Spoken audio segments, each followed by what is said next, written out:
All right, just turned on the Bluetooth or the Bluetooth mic. Now I'm going to connect settings, Razer.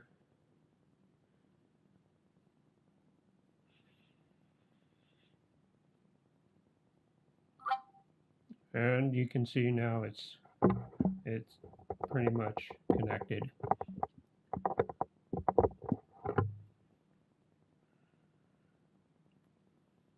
Now can go out.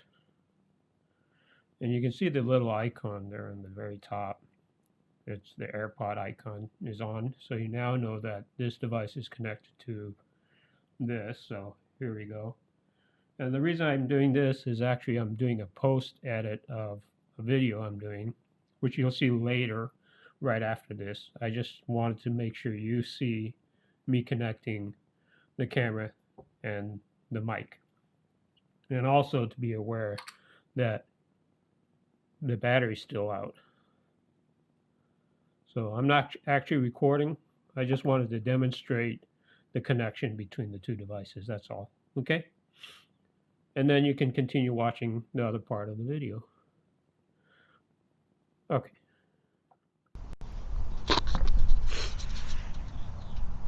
All right, it should be connected right now.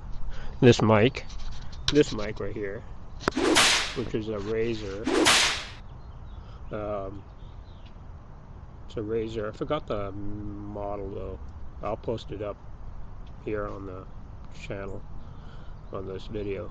But now, the point of this is just to demonstrate that first, this Razer is connected to this camera, but the other point I was having an issue with is I believe was heating, so I was able to connect to it, to the mic, to the camera, which is Insta360 One X2, and it connected fine for the most part. But what happens is after about 20 minutes it would stop recording, and I believe it is due to high temperature. So what I figured was I'm gonna try and connect power to the camera but remove the battery, and right here, no battery, so it's only powered through this right here, just your external power storage unit, which is connected to the Type-C port. Now I'm not going to disconnect that, because if I disconnect it, then the camera will shut off. But this is kind of what I just wanted to demonstrate, of potentially mitigating that heat problem is by leaving the battery out, and then therefore you don't have that dense material clogging up ventilation. In fact, I think it might work this way, but right now I'm just demonstrating what might work. I haven't actually taken it out for a long distance. But the other point about this video is about using something that's not an AirPod. And I bought this for about $99. It does work. I know it does work. And it's not terrible. The thing is, I think it needs to be relatively close to the camera, because I think the antenna on either that or this doesn't give it a good distance. But when it does connect, it seems to work. But any obstruction, I think, interferes with the connection. So that's my point. And this comes with a dead cat and a foam thing. I just have the dead cat on it. However, you're gonna have to kind of tie it down somehow, because it will slide off easily, because there's no ridges on there or anything to keep it on during a ride. So I just use a little bread tie just to keep it connected by wrapping it underneath or inside the clip itself. And that's all it is. There's only one button on there right here where my thumb is, and that's really just to connect and then to power it down. There's no settings or anything like that.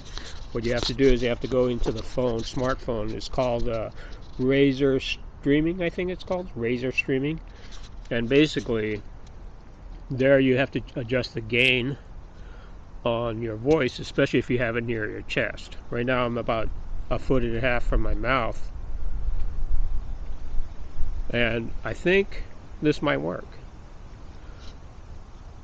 I think it might work. So we'll find out. And one of these days, when I get a trip, maybe a trip that's more than 20 minutes, I'll be able to prove that it works or not. We'll see. But for now, I was really very curious about whether this camera will work without the battery. A lot of devices will work without the battery. Some of the older laptops, as I remember, the power really goes in through the battery and then goes to the laptop itself. So I'm glad that it directly goes to the camera without having the battery, which is great, because the battery, I just think, is, it just overheats too much. It's just too dense. There's no ventilation or anything like that. So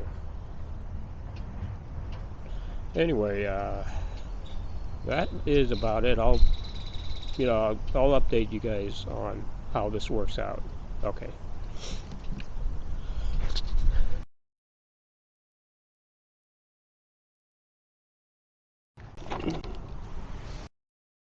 Yes! All right. Let's get down to business here. I'm going to try and replace my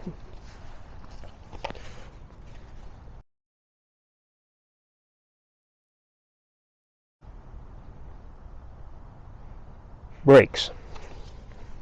That's right. If I can. It's a little cloudy today, so okay, I may not even have the right tools with me. How about that? That's typical of me.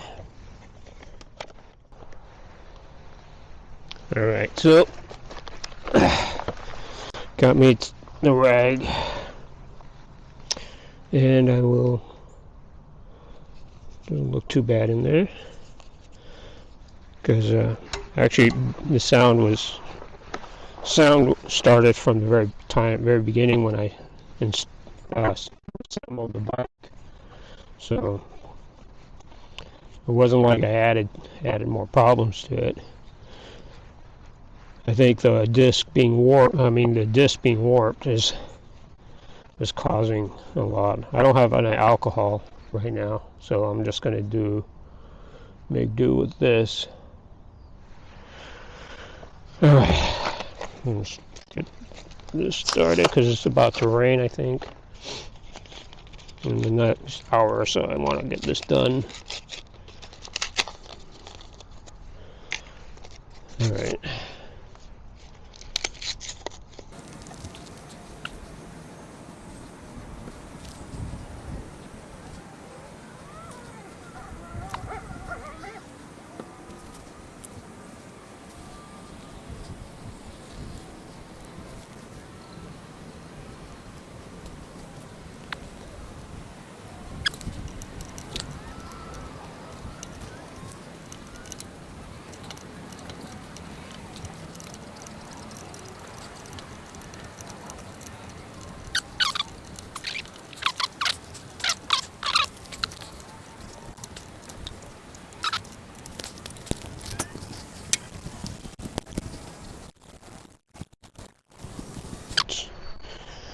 A little better, so I will tighten it up and then see if I can do the back one, but we'll see if it actually works or not. I'll post the actual information on the type I used.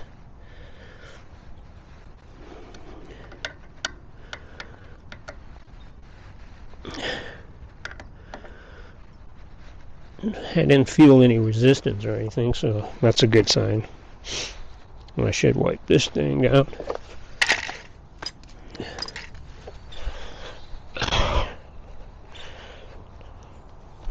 Yeah, I didn't have an alcohol, so this is a clean, very clean, actually just out of the wrap, so.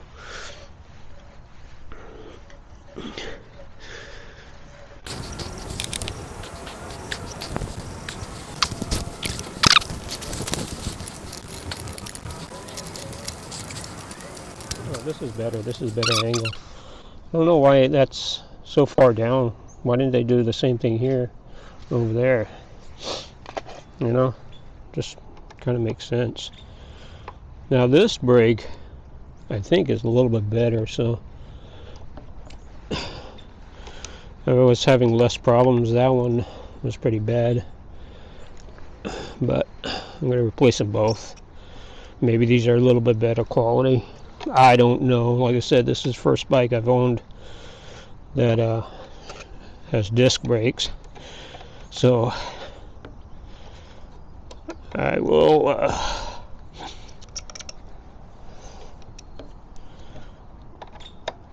yeah, these.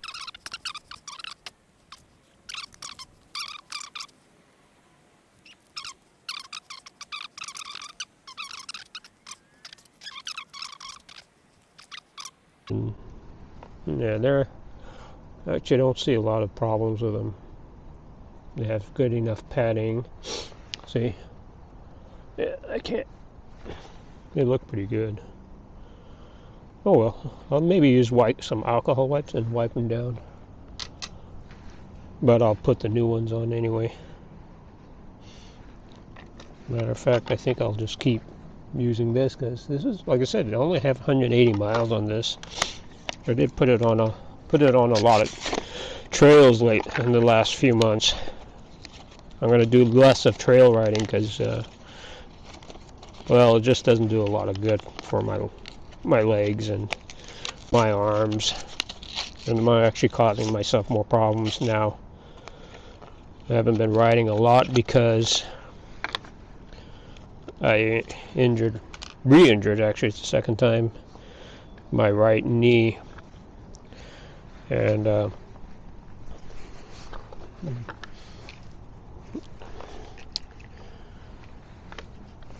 like an ACL tear.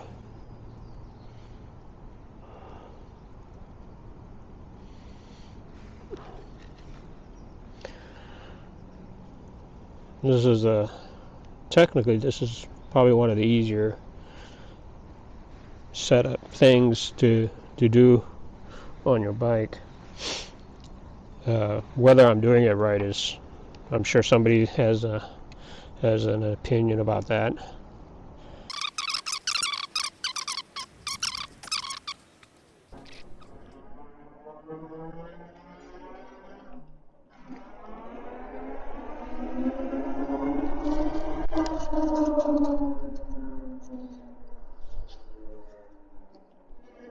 Hey.